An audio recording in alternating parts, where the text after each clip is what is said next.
Well, you'll never guess how this Giants game turned out.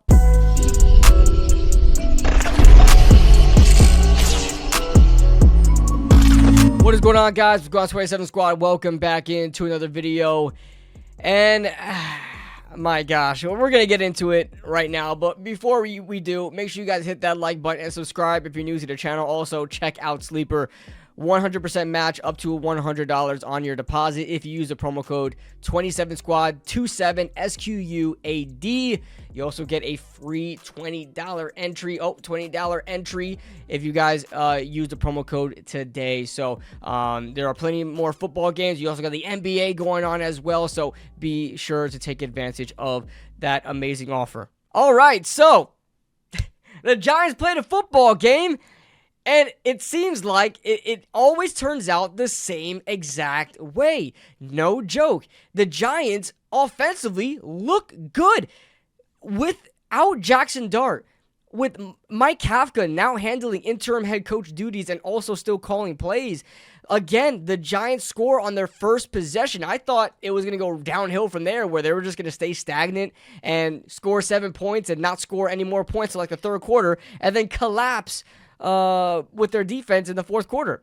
That's not the case. The Giants put up over 500 yards of offense. Wan'Dale Robinson had 156 some odd yards of yards and a touchdown as well. Jameis Winston threw 2 touchdowns and also caught a touchdown from Gunnar Olszewski.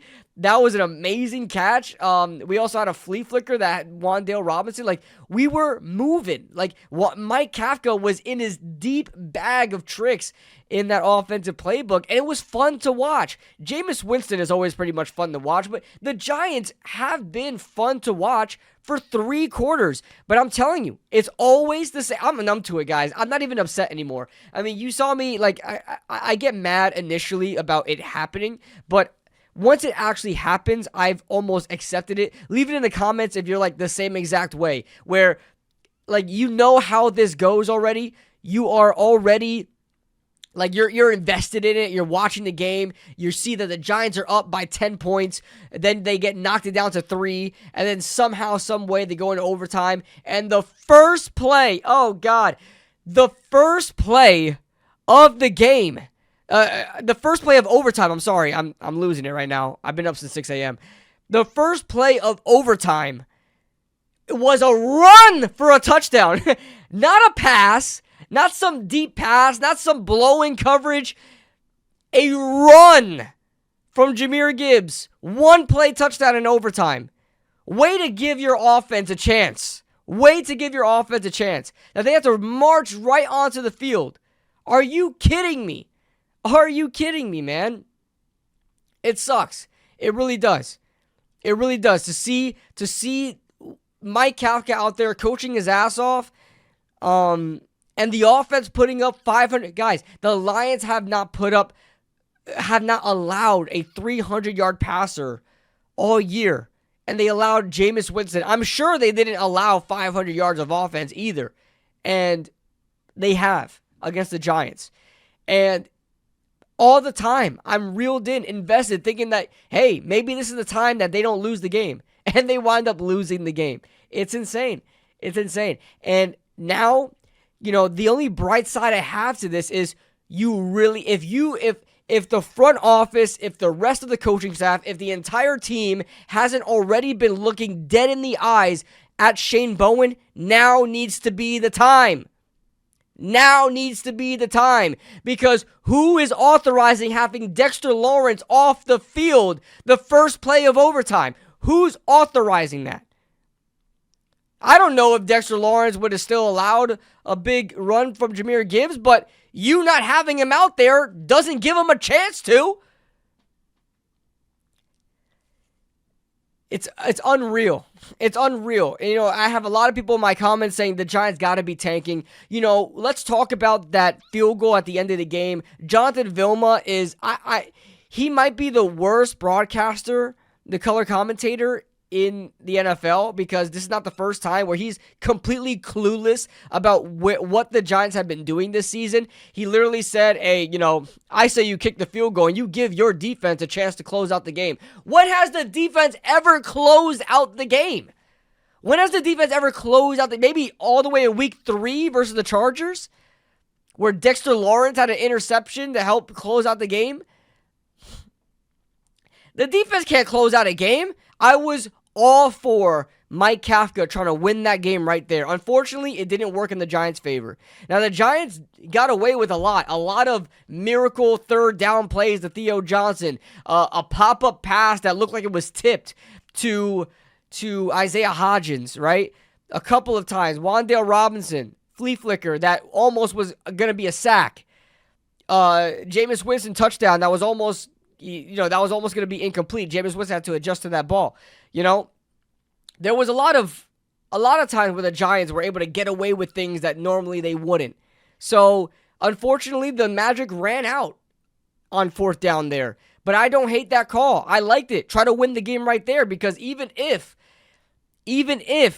you kick a field goal and go up 30-24, all the Lions need to do is score a touchdown, and you know how capable they are of doing that. They did it in overtime. And then, you got a lot of people saying on Twitter and a lot of people in my chat saying, hey, look, it didn't work. I guess the Giants made the wrong decision there. I don't think so, because if the Lions were forced to have to go down the field and score a touchdown, they wouldn't have been as conservative as they were going down the field. They literally just ran curl routes and little delayed swing passes like the entire time going down the field. They just really took advantage of the Giants not being able to rally to the ball and make tackles and to try to move downfield. And then they had a 59-yard field goal to Jake Bates, who just barely knocked it in. And by the way, that's the longest the field goal of the season for him. I don't know if it's of his career. It's 59 yards, so that's long. So I don't know if it's his longest career made field goal, but it's definitely the longest of the season. He had 2 58-yard field goals this season. So there's that. So I don't hate it. I think the Lions, if they needed a touchdown, if it was 30-24, they would have gotten that touchdown. I think they knew they were definitely trying to score a touchdown on that last drive. I don't doubt that, but they definitely were as conservative as they were because they knew they had a field goal in their back pocket, and they decided to use it, and they got it, and that's how they won the game. Dan Campbell, although he has balls of steel, he knows how to manage a game. Unfortunately, Mike Kafka isn't there yet. This is an interim head coach we're talking about. I'm not going to lay into Mike Kafka. There should be no reason why we're trying to air the ball out with 3 timeouts still in our possession with like 24 seconds left to go in the game, give or take. You still had an opportunity with 24 seconds to try to get down the field, and you just needed a field goal, right? 24 seconds, 3 timeouts. You don't need to freaking air the ball out deep, try to chip away at it, and then, whenever you need to, you air the ball out. And, there were a lot of, especially at the end of the game, not the best game management from Mike Kafka, but